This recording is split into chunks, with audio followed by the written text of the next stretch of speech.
Hey folks, and welcome to a brand new campaign for Divide et Impera, the Realism Rome 2 mod.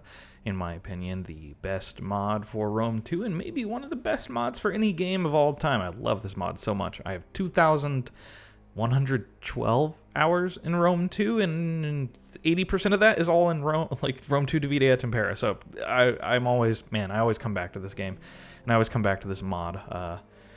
So this is just going to be kind of an intro video. I'm going to go over what mods I'm using. I'm going to go over what faction we're playing. You'll know from the title. But yeah, I wanted to talk about that. So no campaign stuff for this video. So skip to the next one if you want to see some more gameplay. But for now, I finished my last campaign a couple months ago, and I was kind of burned out on Rome 2, and more importantly, I was burned out on just recording games. It was less of a YouTube thing. Part of it was a YouTube thing. YouTube does a really bad job of promoting smaller channels, just in general, and it does a really bad job of promoting long-form Let's Play content, right? Because if you think about it from a business perspective, my videos are like 30 gigs to 50 gigs a piece. I literally cost the company more storage, and I don't get many views. So, of course, they're not going to promote my stuff. They want to promote 30 to 1 minute long, short clips. They're pushing shorts a lot right now. They're pushing, short videos, meme videos, that kind of stuff. And hey, I love that content too. But I when I went to high school, right, I needed some comfort and camaraderie and communication, and those long form videos reminded me of playing games with my dad and my brother. Those long sessions on the couch, and that's what I wanted to give back, right? So I'm gonna keep doing that. But I also had a lot going on, and I just wasn't feeling great. So I stopped. I took the time I needed, and I've been itching, for like a few weeks now. I've just been like, oh, I want to do it, but what do I do? So I'm gonna do another Divide et Impera campaign because no one can stop me, and I got some other stuff lined up too. I'm doing another series with my wife for Life is Strange because she's interested in that game. We're gonna do some little point and clicks and stuff, and maybe I'll do Vampire or a weird game. Anyways. So on the heels, on that last video for the Meadowy campaign, someone did make a suggestion. There were a few suggestions, and this is the one that I started kind of thinking about. And Sandy Pierre said, please do the campaign of the Mauryan Empire. So there's an Indian faction introduced in the game. I believe it's unique to Divide et Impera, or at least I don't think it's a real faction from Creative Assembly, but yeah, so it's very cool. They have a lot of really interesting units. They've got an interesting position on the campaign map and kind of a different situation for their campaign versus some of the other factions. I played around with it a little. I ran a campaign for 50 turns. It's kind of a slow start, but it heats up real quick after, say, the 20-30 turn mark. Now, I'm not sure exactly what goals I'm going to set for the campaign, but we're definitely going to be doing this campaign. I also just like the idea of this because I'm a night shift worker in IT operations for a Fortune 500 company, right? So a lot of my direct coworkers, we call them offshore contractors. They're dudes from, how do I pronounce it? Hyderabad? I think I pronounced... Guys, I'm so sorry about all the pronunciations I'm going to screw up during here. I promise it's not on purpose. It's a very different language, but I'm going to do my best. So apologies in advance. But I work with these guys. Many of them are fantastic technicians, really decent people, and they have a really, really interesting culture and history. And military history too. I really advise people look into that because we don't see some of that stuff as a lot of Western armchair historians. We don't really get exposed to a lot of that culture and history, and it's really interesting. I'm always thinking about that kind of thing when when they have a major holiday over there, right? It actually changes how my workday goes over in the U.S. Because our company just kind of halts a lot of the infrastructure work because it's look, half the dudes are gone. It's like Christmas, you know. I get extra holidays because of it. I'm very happy with that arrangement. So let me show you the mods we're working with here. As the music swells, it's kind of loud in my ears. Let me turn this down on my side. Okay, there we go. My audio balancing might be pretty off for a couple episodes. This has been a long time, guys. Bear with me. So here are the mods. All right, let's go over this. I'm actually going to expand my OBS window so I can see what I'm doing here, because there's quite a few. So as you can hear, we're doing the Rome Total War music from the original soundtrack. It's just, you know, I can't resist. Jeff Van Dyke is bae. Rome 1 is one of my favorite games of all time. Gotta have that music. Richard Bedow has good music too. I've come around a lot on Richard Bedow, but you know, I'd rather not. It's really just the audio balancing. I've talked about this before, but Richard Bedow's music kind of gets shoved into the background instead of the foreground. And actually, if you listen to some of the tracks, they're kind of fire. But you know, it's not good if they're fire if you can't hear them anyway. So it's not. Yeah, it's just something with the audio balancing. Anyways, no diplomatic nagging. Basically, it just makes it so that your when people, you know, bug you for like a trade agreement or a non-aggression pact or something, they're sort of a hard timer before they can talk to you again and ask for anything. And this raises that timer so that they bug you less. It's so nice. Really recommend that. Fewer trade ships to increase FPS. The campaign map is notoriously laggy, and that helps.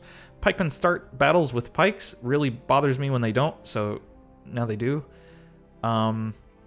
Less intrusive notifications. It just reduces the amount of notifications you get overall. You know, you kind of drown in them. If you look at the little picture for the mod, you can tell it's the guy drowning in notifications. Performance maker for DEI.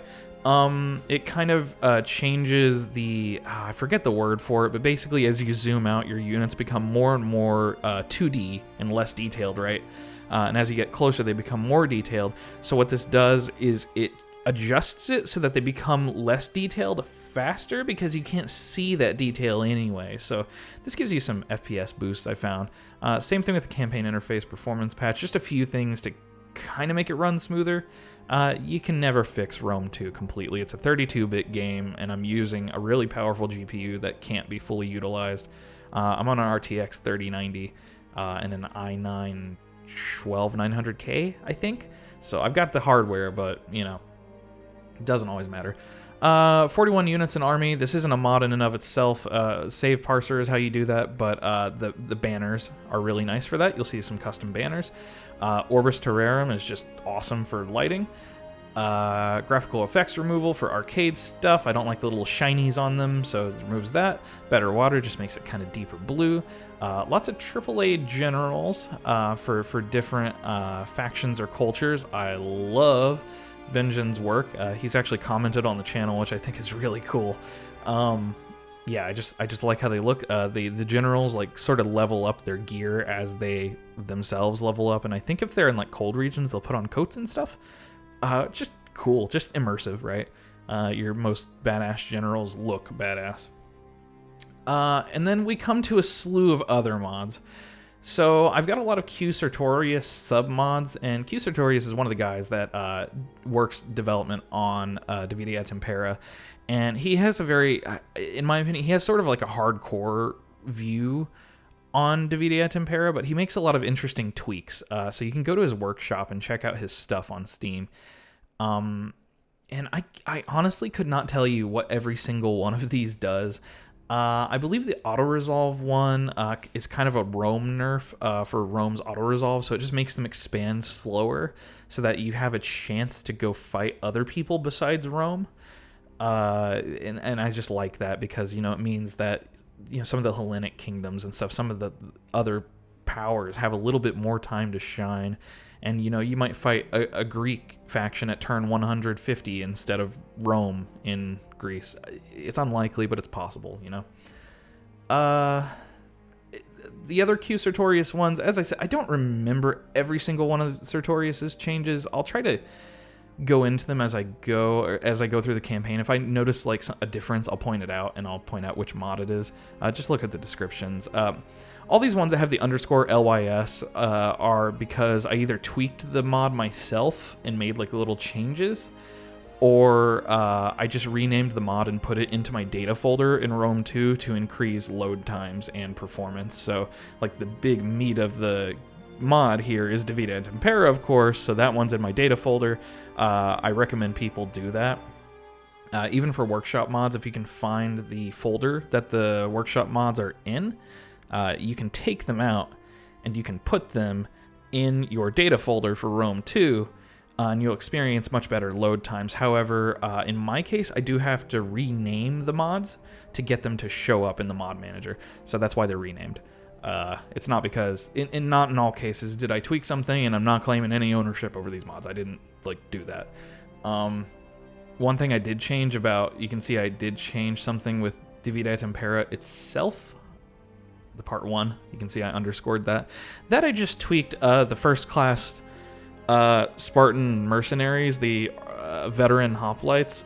They used to be recruited from the foreign population, and the devs changed it to the first class population, and I disagree for reasons I'm not going to get into right now, so I changed it back, and that's all I did. It has no bearing on this campaign. I don't know, if any of the DEI devs end up watching this, they might be amused by that, I think. Lastly, the only other modification I have is I'm using Reshade. And I tweaked a lot of it myself, but the base of the reshade is a Mercaholics reshade. So you can go look at that, and it'll tell you, he'll tell you how to install reshade, and how to put the preset on, and then you go in and you kind of just play with the settings until you find something that looks good. These settings I have are okay. Some lighting scenarios look great, amazing, and realistic, and some of them kind of look derpy, and you might see me adjust the brightness and stuff as I go through the campaign. It's just how I play this game, man. I just tweak stuff. Okay, let's talk about the faction for a minute. We're already, oh goodness, 12 minutes in. I'm so sorry. Let's get on with it, guys. Let's pull up the faction screen.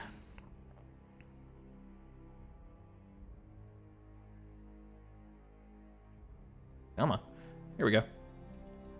This OBS overlay is getting very complicated very fast. All right. So, Bharata or Maurya Samraja. Oh, goodness. It's already starting. Start year 278 BC. They have a normal starting challenge because they do get 2 cities to start with. However, they are in a highly arid, dry, drought-filled zone, so they're going to be constantly taking attrition almost every year. They get 10% cost and upkeep minus for elephants. Very handy because elephants are very, very expensive. 10% is better than you think. When an elephant is like $600 to $800 per turn, and you're dropping 10%, you're dropping 60 to 80 a turn, and you're going to have lots of elephants as Maurya eventually. In the beginning, just a couple. We get minus 15% public order penalties due to presence of foreign cultures, which is a great perk for us because, of course, we have a very unique culture, right? We're not going to be able to go into Athens and just get more Spartans. We can't do that. We're going to have to, convert our populations that we fight. And in fact, the temples that we use are going to have very poor cultural conversion because I want the temples that will give us profits. So, and they have poor cultural conversion. So we're going to be fighting that the entire game. We also have a warrior society with increased public order from war. Beautiful. We also live by the sword, so we get better experience for infantry. That's decent. And finally, we get a major diplomatic penalty with all Hellenic factions, which means we're going to be going to war with the Seleucids. We're going to be going to war with Bactria. We're going to be going to war with Pergamon if they're alive. Whoever we run into that happens to be Greek or thinks like a Greek or quacks like a Greek, we're going to fight them. And we'll see how all that works out. We're also a monarchy, and we also have like a unique reform system. It looks like the reform system in this case might be based on which territories you capture. There's some stuff about like nomads there was a pop-up about it, and I didn't have the territory, so I didn't worry about it. So we're gonna have to see how things go, and we're also a monarchy, so we're gonna have to see how things go with a monarchy. But it's a fairly common, you know, type of political tradition, so it shouldn't be too outside the realm of sanity. We're gonna be playing on hard difficulty. My test campaign was on normal for 50 turns, so I'm gonna expect a little more violence, and you know, I might even get stonewalled. I might just lose. The start is kind of tricky. So, well, we're 15 minutes in. I think that's all I've got for you for now. So look out for the next video. It should be dropping. The first campaign video should be dropping about the same time as this one. I'll make them public at the same time. So I hope you guys enjoy the campaign, and I hope you guys are enjoying the channel, and I hope you have a fantastic day. All right, I'll catch you later.